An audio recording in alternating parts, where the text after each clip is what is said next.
Après le Gorilla Lake Kivu Hotel de Gisenyi et l'Alpha Palace de Kigali, voici le La Palace Hotel, toujours à Kigali. Les phases de poule étant achevées, il y a 4 équipes sur 8 qui plient bagages et rentrent chez elles. Ce sont l'Égypte, le Sénégal dans le groupe A, le Mali et la Gambie dans le groupe B. La CAF procède donc à quelques réaménagements en termes d'hôtels. Les Ivoiriens se retrouvent à emménager au La Palace Hotel en compagnie des Burkinabés. Initialement, on devait se retrouver là avec les Congolais également, mais ces derniers ont préféré ne pas cohabiter avec leurs adversaires et ont pris leur quartier ailleurs. Ne me demandez surtout pas où. Le groupe ivoirien du capitaine Tom Yobou ne s'embarrasse pas de ces déménagements et reste concentré sur la suite de la compète. Visitez ensemble en quelques minutes ce qui a meublé le quotidien de nos cadets depuis leur victoire sur le Congo le samedi dernier. On y va.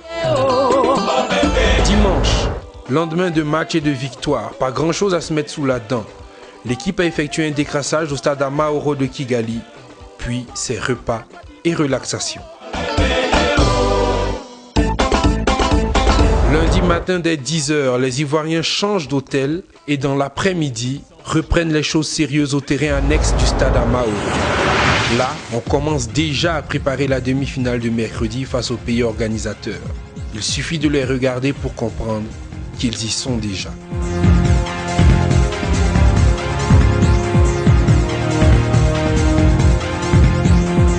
Mardi, veille de demi-finale, c'est ce moment que nous avons choisi pour tendre notre micro à Zawi François, Abdoulaye Traoré Ben Badi et Aïdara Swalio. Messieurs, comment voyez-vous cette demi-finale? C'est d'abord, comme vous avez dit, une demi-finale, donc c'est un match très intéressant à jouer pour les gamins, mais qui est aussi déterminant aussi pour eux, pour nous, parce que l'objectif d'abord, la première phase qui était d'aller en Coupe du Monde a été atteint. Maintenant, il faut absolument aller jusqu'en finale. On vient ici pour aller ramener la coupe, donc je pense que ça va se jouer dans l'aspect mental. Les Rwandais jouent chez eux, ils auront le public avec eux, ils auront aussi un peu les circonstances de jeu avec eux. À nous de savoir sereinement, savoir aborder ce match-là, mais j'ai bon espoir pour les petits. Je crois que depuis le début de la compétition, les objectifs sont les mêmes. D'abord, le premier, c'était d'abord la qualification pour la Coupe du Monde. Dieu merci, c'était fait. Et le deuxième objectif, c'est d'aller le plus loin.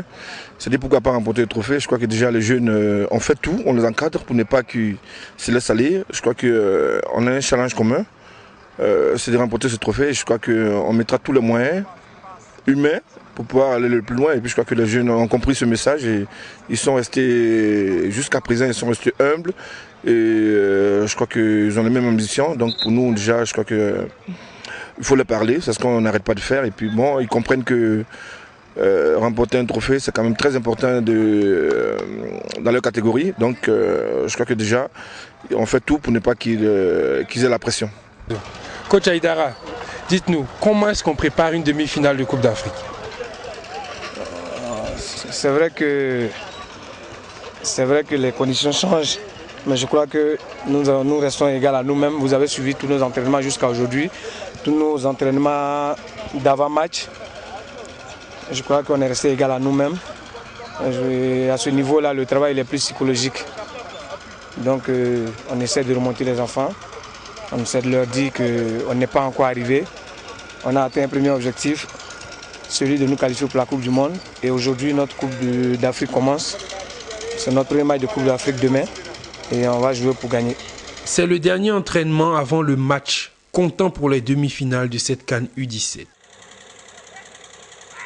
Nous avons fait entrer notre caméra dans la salle des soins. Si vous doutiez de la façon dont se passait le regroupement du point de vue ambiance, regardez ces quelques minutes libres. Non, mais Daniel a dit quoi? Ça quand je me tue, c'est lui qui fait pas la belle habite là. Donc un jour, il a fait pas la belle habite là. Puis il y a un autre habite qui dit, hé, tu fais pas la belle qui encore? Il dit, bon, c'est un peu de là. Il dit, ah, toi tu fais pas la belle, elle habite quoi? Il fait bon, toi il te rend pas. Toujours il fait pas la. Un jour, il était si bon, on mettait cela. Maintenant, il criait ses joueurs. Il dit, monsieur, calmez-vous. Sinon, vous envoyez dans les tribunes. Il fait quoi? La tribune a petit pommeau au ciel.